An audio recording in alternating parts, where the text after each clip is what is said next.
Bueno, regresamos para hablar de nuestro tema, el tema de esta mañana, alteraciones en la audición. Tenemos en la mesa a Elizabeth González, a la doctora Cintia y a Jorge, que no lo dejamos hablar para nada en el bloque pasado.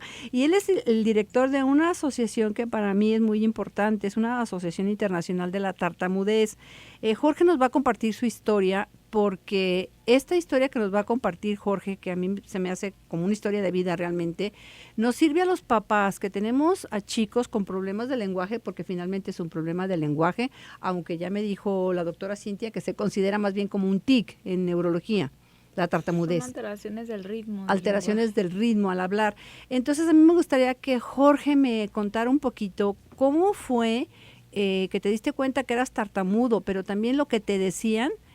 No te trabes, o sea, todo esto que nos platicaste y que te causaba obviamente muchísima angustia. Sí, claro, mira, yo comencé a tartamudear a los 6 años más o menos. La verdad no recuerdo bien cómo comenzó, no recuerdo en qué momento empecé a tartamudear. Lo que sí me acuerdo es que mi papá me llevaban desde muy chiquito al psicólogo. Y yo es lo que sabía, o sea, decía, a ver, me están trayendo a un lugar que no me gusta venir. Entonces cuando haces consciente el problema. La tartamudez es tartamudez hasta que la haces consciente, hasta que dices, ok, tengo un problema que me afecta y que afecta a los demás, y por eso me están trayendo a este lugar. Entonces, ¿qué es lo que pasa? Los papás no entienden qué es lo que le pasa al hijo cuando va a tartamudear. No entienden por qué se traba, creen que es, pues no, que está chiflado, que trae cualquier problema, entonces no, entender que no va por ahí. La tartamudez es un problema que nos da sin que nos demos cuenta. Nosotros no queremos tartamudear, obviamente, no lo hicimos adrede ni nada, es parte de, pero eso los papás no lo entienden. Entonces, ¿qué es lo que hacen?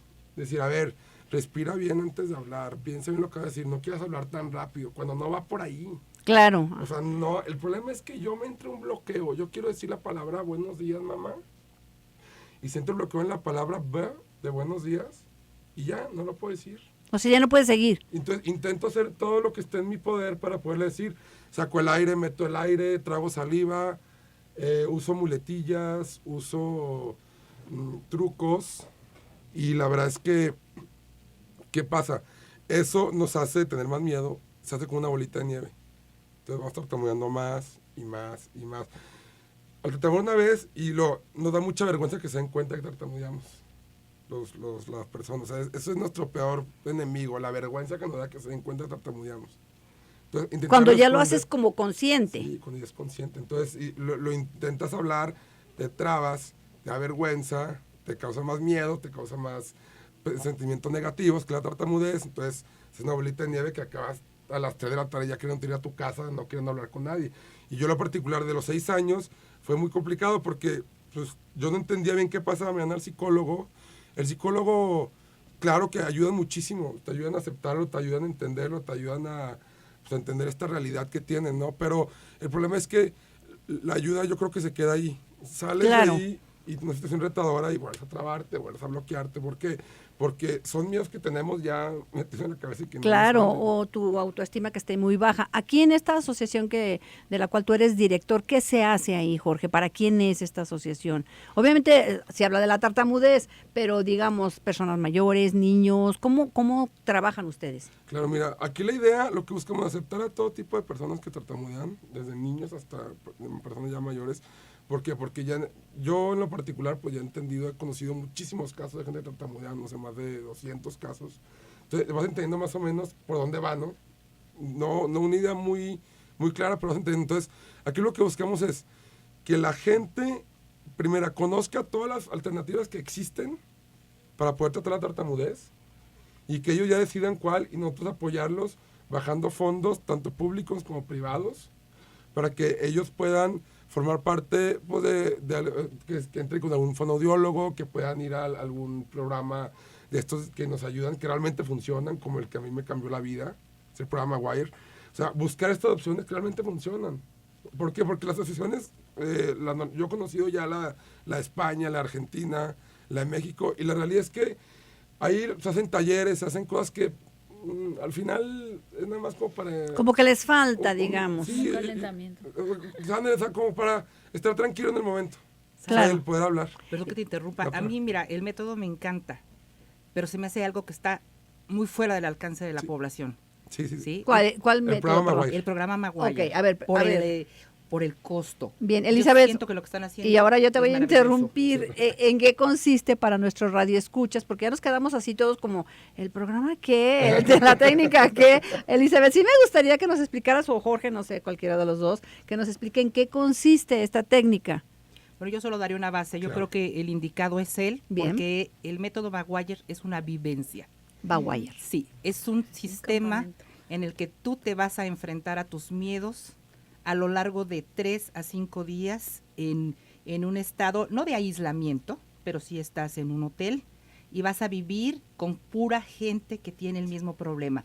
Pero eso hace que el costo que tiene el programa esté totalmente fuera de la población, ¿sí? Por eso me pareció muy interesante el hecho de que hayan integrado una asociación y que se esté hablando de poder apoyar a más gente que pueda acceder a ella, ya sea económicamente o ya sea a través de asesorías. Pero yo creo que el indicado es él. Claro, pero yo creo que también hablando de lo que tiene que ver con la tartamudez, tú dijiste algo muy cierto, Jorge, a ti te llevaban con el psicólogo y ahora ustedes que nos acompañan, ¿dónde debieron de haberlo llevado primero antes de pensar con un psicólogo? Digo, es también la ignorancia de los padres que, digo, no nacimos, nadie nos enseñó, digamos, no es porque no quiera a mi hijo, sino porque yo quiero lo mejor para mi hijo y entonces digo, a lo mejor es un problema de psicología, entonces lo voy a llevar con el psicólogo.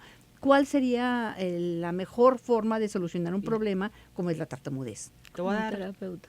te voy a dar 3 puntos de vista. Como maestra, porque en el jardín de niños vemos a los niños sufrir por no poder expresarse y prefieren quedarse callados. Entonces, el maestro es el indicado para decirle al papá, tu niño está teniendo este problema. Pero también hay un problema de cultura general. El problema de la tartamudez se ha considerado que es un problema psicológico totalmente y no es cierto. Tiene fondo psicológico, tiene detonantes psicológicos, pero es parte también de un problema de lenguaje.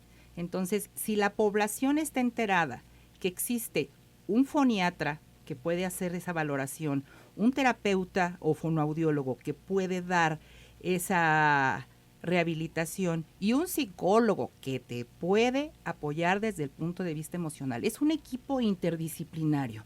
El psicólogo por sí mismo no puede hacer todo ese trabajo porque no tiene el fundamento desde el punto de vista del lenguaje. Claro, tenemos que manejarlo, como tú bien lo señalas, interdisciplinariamente. Es imposible que una persona lo pueda solucionar. Tenemos una pregunta del señor Francisco Martín.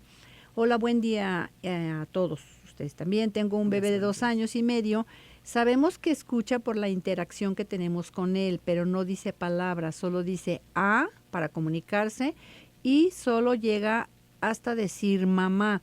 ¿Tiene que ver con la escucha y a dónde puede acudir para recibir alguna terapia, Cintia? Y luego... Lo ideal es que a esa edad ya se le puede hacer un estudio que se llama potenciales evocados auditivos de tallo cerebral para determinar el umbral auditivo. Una vez que determinamos el umbral auditivo, porque puede que él escuche a 80 decibeles y a lo mejor un ladrido del perro si lo detecta, o a 60 decibeles que ya es un grado de hipoacusia. Y a lo mejor por eso ellos creen que les está escuchando. Pero 60, 80 decibeles no es un umbral para desarrollar adecuadamente el habla, entonces sí necesitaría un apoyo. Primero hay que determinar el umbral, posteriormente vamos a ver que si sale todo normal, hacerle algún otro estudio y derivarlo con un terapeuta de lenguaje. Bien, Elizabeth, un comentario. Bueno, principalmente la prueba auditiva. Ese es un hecho.